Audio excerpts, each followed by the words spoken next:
You are not the father. You are not the father. You ever heard that on the Judge Show or the Maury Show, and they say that, and the guys jump up and start doing a Holy Ghost dance?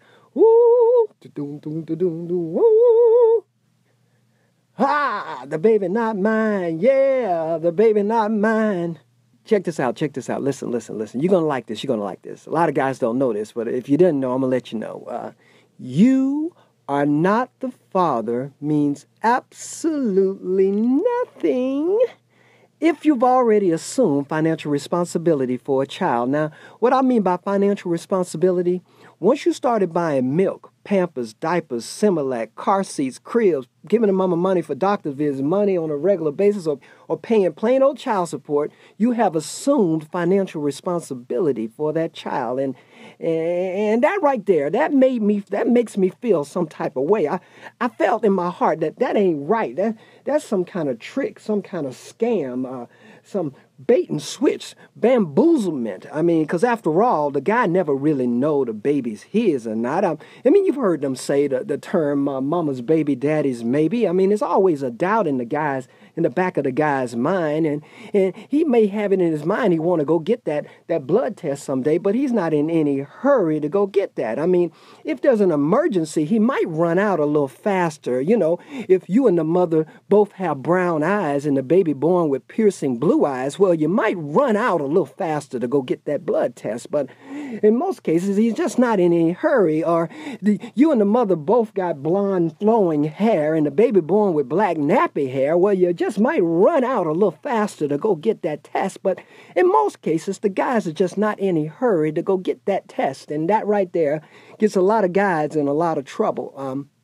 I saw a guy online one time, a video about him. He had to go to jail for 6 months, and he had to pay $30,000 for a child that he proved was not his. He had the DNA test and everything, but because he had already assumed financial responsibility, that brother had to go and that brother had to pay. And as I was telling you, that made me feel some type of way. But as I was writing my book, the 10 Commandments of Child Support, Learn from My Mistake, as I was writing my book, I had to dive a little deeper into the subject matter. And as I got into it, I started to see the other side of the fence, the court's side of the arguments, if you will. And then I started to understand a little why they deal so harshly with men. And then part of my job is to try to explain to guys why they do this. So, fellas, listen. I'm going to break this thing down for you. Listen.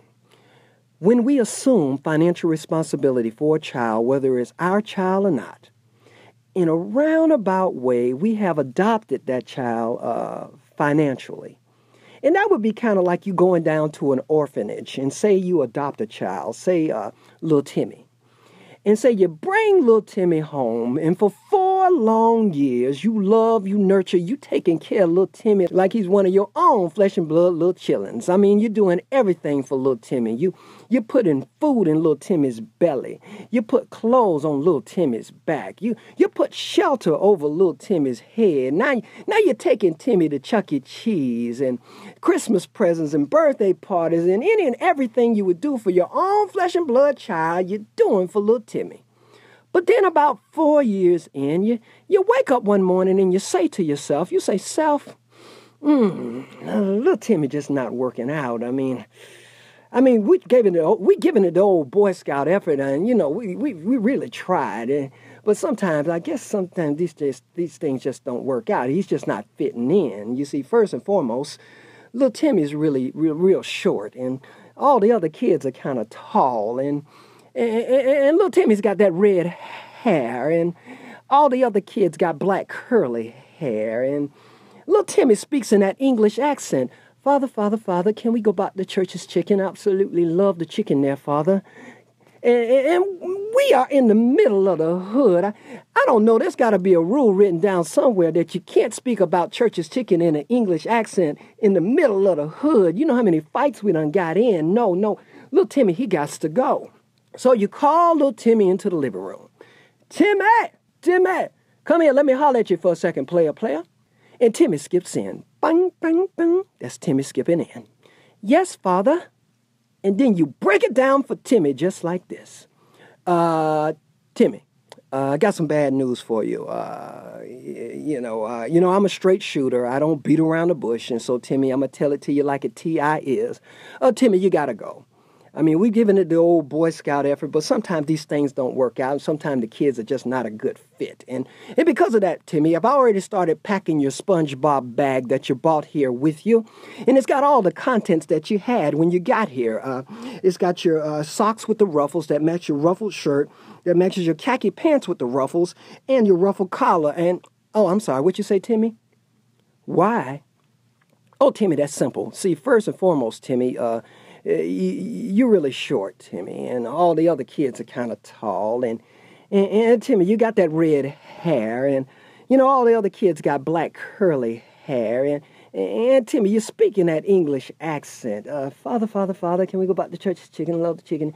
And we're in the middle of the hood. I know there's got to be a rule written down somewhere. You can't talk about church's chicken in an English accent in the middle of the hood. No, Timmy, you got to go. So as I was saying, I got your SpongeBob bag packed. Also, I was looking at the news. They say it's going to be in the low 30s tonight. And if you're going to be walking over there by the river, you probably need to put this sweater on now. So I'm going to put that, Timmy. Stop crying. I'm trying to tell you something, Timmy. You're going to miss some important information. I'm trying to get your stuff together here, and you're crying over there. So as I was saying, I got your sweater. If you're walking over the river, you're going to need that. Also, I packed you a couple sandwiches here, a little lunch. I got you a couple peanut butter and jelly sandwiches, tuna fish, and hot dogs. But you love those PDJs. I mean, you go to town on those. Timmy, let go of my leg. Timmy, stop squeezing my leg. Timmy, stop. Timmy, you're making this a lot harder than it has to be. Let me wrap this thing on up. Here, Timmy, here's your suitcase. Here's your sweater. You might want to put that on, partner. It's going to be cold tonight. And here's your lunch. You might take that and put that in the bag. Here, Timmy, let me get this door for you. You might want to face that way right there, Timmy. A couple last words of advice for you, Timmy. Don't spit in the wind. Don't pull on Superman's cape. And, oh, yeah, Timmy, there is no Santa Claus. Boom, boom. And you kick Timmy out into the cold. Now, what you think they do to a guy that did a child like that in real life? That's right. They would take him and put him up under the jail. And guess what? As far as in the eyes of the courts, you are that guy. As far as they are concerned, when someone stops financial responsibility for a child, that's like putting a child out into the cold. And so that's why they deal with you so harshly. I was told, gentlemen, that it would almost be better for a guy not to spend one red dime on a child until he can get a DNA test. A lot of women hate that advice. They think it's kind of cold and heartless, but I also think it's kind of cold and heartless. They have to go to jail for 6 months and pay $30,000 for a child that's not yours. So guys, be smart, get a DNA test, and protect yourself.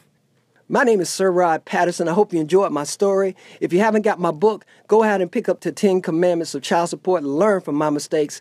Really, it's a navigating tool to help you get through the system and survive. Go to my website, www.sirrodpatterson.com, for more details. And my speaking engagement, have me come out and speak to your men's group, church group, teen boys.